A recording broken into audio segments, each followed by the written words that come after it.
beloved Boss Mike Cervera.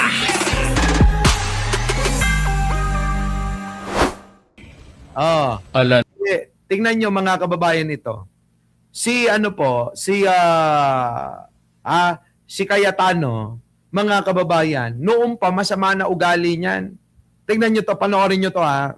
Speaker will be Alan Peter Cayetano. He shares the term with Lord Velasco.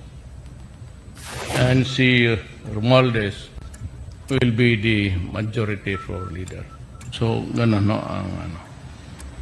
That's his setup. With the term-sharing deal brokered by the President, Cayetano will be Speaker for the first 15 months of the 18th Congress or until October next year. Pinangahawakan ni Velasco sa pagkamit ng speakership ang term-sharing agreement nila ni Representative Alan Peter Cayetano. Na pagsapit ng Oktubre ay siya na ang mauupo sa pwesto. Pero ang sinasabi na ni Cayetano, maaari lamang maupo sa pwesto si Velasco kung nasa kanya ang numero. Labas naman, di ba? So kung may numero kayo, just do it. Sa batasan pambansa na tahanan ng Kamara, kundi sa Celebrity Sports Plaza sa Quezon City, ginawa ang sesyon. 151 votes ang kailangan para makuha ang speakership.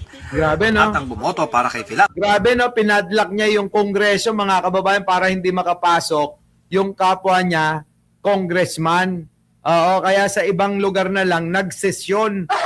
Ang kapal ng mukha talaga ni ni Cayetano, no, na yan. Oh, yung idol ng mga bobo at tanga. Velasco, 186 na kongresista. Pinasalamatan ni Velasco ang mga naniniwala at tumulong sa kanya sina Davao City Mayor Inday Sara Duterte, Deputy Speaker Paulo Duterte, Senator Bongo at Pangulong Duterte. Oh, kita nyo? Headed to the batas. Kita nyo mga kababayan, ibang klase talaga si Alan Peter Cayetano. And reopened padlocked doors to reclaim the session hall, which had been closed shut since ousted Speaker Cayetano suspended sessions last week. This morning, may acts of violence na po. Sinira ang mga pinto sa Kongreso. Dadalawa lang po ang house ng Kongreso. Kita nyo mga kababayan, matapos niya ipadlock yung buong Kongreso, tingnan nyo, papiling victim pa. Style talaga ni Cayetano yan, mga kababayan. Pa-victim lagi kahit siya naman ang masama. Siya na yung gumagawa ng katarantaduhan, siya pa yung feeling victim. Kaya kung ano yung mga nangyayari ngayon, hindi ho nalalayo sa ginawa niya noon. Ganun pa rin. Feeling niya, we are under attack. Sinungaling kasi itong panot na to eh. Napakasinungaling mga kababayan. Noon pa ganyan na yung gawain. Diba? Grabe yung sama ng ugali, no? Antindi. Biruin mo, ikaw na gumawa ng masama, ikaw pa pa-victim. Diba? Tapos ngayon, manlilimos ka. Diba no? Ha? Diba? Ikaw na yung gumawa ng masama. Ikaw na yung kriminal. Tapos biglang ikaw pa yung magpapabiktim. Na para bang, para masabi na, nakawawa ka eh. Sasabihin yung 300,000 mapupunta kay Mike Cervera. Anong klase yan? Wag ganon. Wag niyo akong pasamain. Dahil ako dumadaan ako sa tamang proseso, ha? Sinasabihan ko kayo, wag niyong ubusin yung pasensya ko. Oo. Mahaba ang pasensya ko. Pero kapag sumobra na kayo, maniwala kayo. Uliliwanagin ko yung mga pinagsasabi nyo. Ulitin ko lang, hindi ho sa akin mapupunta yung nililimos na 300,000, ha? Ulitin ko.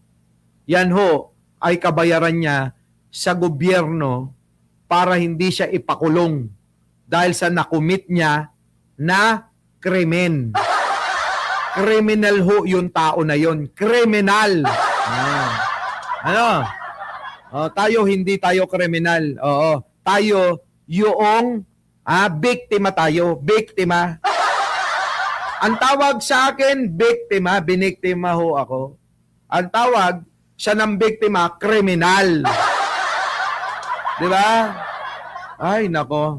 Senado na nasa Pasay City sa GSIS building at yung pong Kongreso na nasa Quezon City. Wala pong third house. The last time I checked, ang Celebrity Sports Club ay hindi namang kongreso. Bakit po sila kung ano-anong fake news, kung ano-anong kasinungalingan, ngayon Diba? may fake session naman na ginagawa. No? Kita nyo, no? Ganyan na ganyan ang style ni Cayetano. Ngayon, tignan nyo. Tignan nyo mga kababayan. Pa-victim. Gago.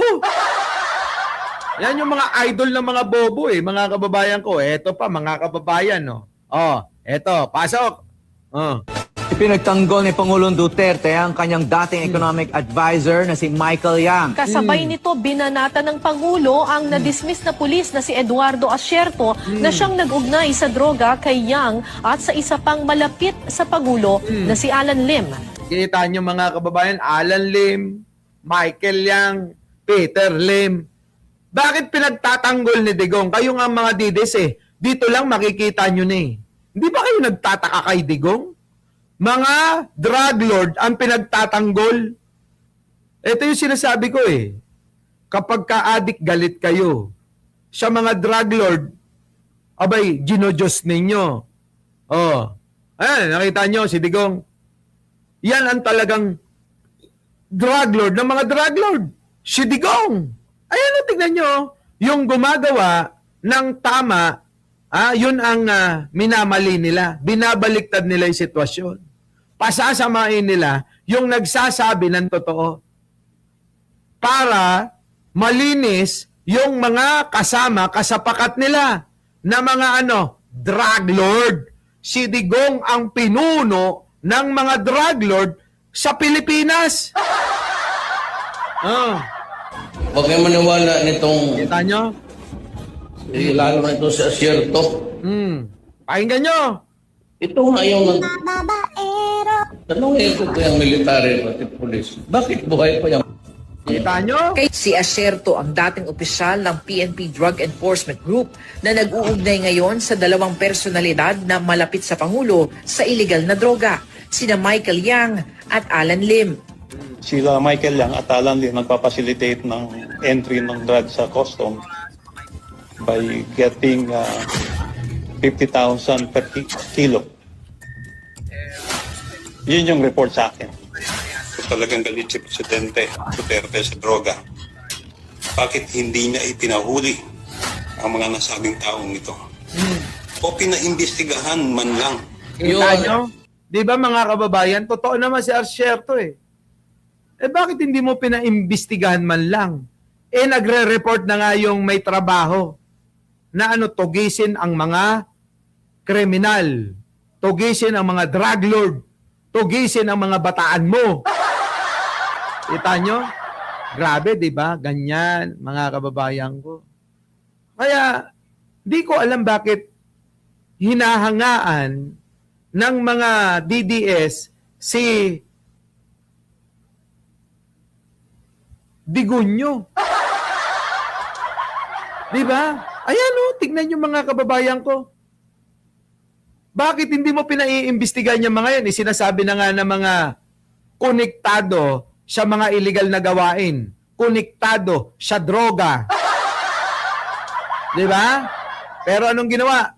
Imbis na imbestigahan yung sinasabi na mga drug lord, pero inyo ang ginawa ni Digong Yung nag-iimbestiga, ang pinasama. Grabe, no? Sama ng ugali talaga. Di ba? Ito pa, Ito ang pagkakaiba, mga kababayan. Pakinggan natin to, sino sa kanila ang may malasakit sa bansa? Katulad nito, mga DDS, makinig kayo.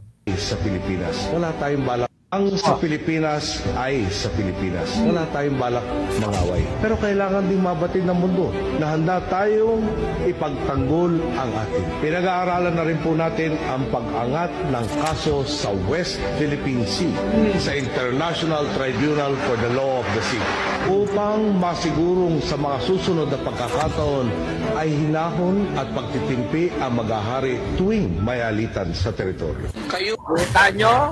Mga kababayan ko, buti pa si Pinoy. Si Digong. Pakinggan naman natin ang banat ni Digong patungkol sa West Philippine Sea. Yung mga Pilipino nakikinig ngayon, Boundary lang, tubig lang naman. Hayaan mo yan. Kita nyo? Insist on Philippines, Western Sea. Karami ng dagat natin, di ibigay na lang. Sige, iyon na yan. Ang West Philippine Sea ay hindi katang-isip natin lamang. Kita nyo mga kababayan kay Digong, ay, tubig man lang yan, karami nating tubig. Sige, pamigay na lang natin yan. Biruin nyo, binaliwala yung napakatagal na pakikipaglaban ni Pinoy dyan, mga kababayan. Tapos ngayon, kay Digong, pamigay na lang daw. Paano? Mga kababayan, sumisip-sip ito ng puwet ng mga Tsekwa. Si Digong, ano? Ito ay atin. At ito ay mananatiling atin hanggat nag-aalab ang diwa ng ating minamahal na bansang Pilipinas. Kita nyo, si Pangulo pinaglalaban din. Si Digong pinamimigay Tapos sasabihin nyo, hindi yan totoong pro-China. Mga bubu kayo talaga, mga DDS kayo, mga bubu. Diba? Mga bubu. Tapos gusto nyo maging presidente, si Sara. Tignan nyo, isa pang bubu na katulad ninyo. Pag pumupunta ko... isang bobo pa na katulad nyo to. Ano sabi? Pakinggan nyo. Pakinggan nyo to, ha? Alam niyo noon, pag pumupunta ko sa 7-Eleven, 1,500 ko noon. Ang bili na ako ng corned beef, bili na ako ng tinapay. Ngayon, ang 1,500 ko, tsokolate na lang ang mabili ko. Kita nyo, mga kababayan ko, kung di ba naman bobo tanga to? Dati daw, pag pumupunta daw sa 7-Eleven, yung 1.5 daw niya, makakabili na ng tinapay at corned beef, mga kababayan. Corned beef at tinapay. 1.5 mga kababayan ko. Ngayon daw, ang mabibili ng kanyang 1.5, tsokolate na lang daw, mga kababayan, at saka ice cream. Magkano lang naman ang tinapay sa 7-Eleven, mga kababayan ko? Magkano yung gardenia, mga kababayan? Sige nga kung alam nyo nga ho ang presyo ng gardenia. Yung pinakamalaki na, yung pinakamalaki, na tinapay. Sige nga, mga kababayan, magkano? May 200 ba yon? O sabihin mo na, may 250 ba yon? 85 lang! 95 pesos! Kita mo, 95 pesos. Tignan nyo kung gaano kabobo to. Magkano ang corned beef? 100. Iba-iba yung presyo. Sabihin na natin, round off na natin, 100 na. Yung tinapay na gardenia. Ngayon, tanong ko sa inyo, magkano ang corned beef? Magkano? Magkano ang corned beef? Magkano? Yung pinakamahal na, ang bilhin yung corned beef. Kita mo, yung Pure Foods 110, 110. Magkano yun? Di 210 pa lang yun. 200 pa lang yun. Corned beef at saka tinapay, ano? Sabi ni Bentagos, 165 yung malaking gardenia. Sabihin na natin, di, kung magkano yung sabihin mo na 300. Diba? 300. 300 na. Kasi mas mahal daw doon sa 7-Eleven. 300. Ilan yun, mga kababayan? Diba? Pero mga kababayan, kasi eto, ano yung gusto kong ipahatid sa inyo? Si Sara Duterte nag-iimbento to ng para lang maging masa ang dating. Hindi niya alam na hindi masa, napapasama. Nabaliktad yung masa, sama. Napapasama si Sara, bakit?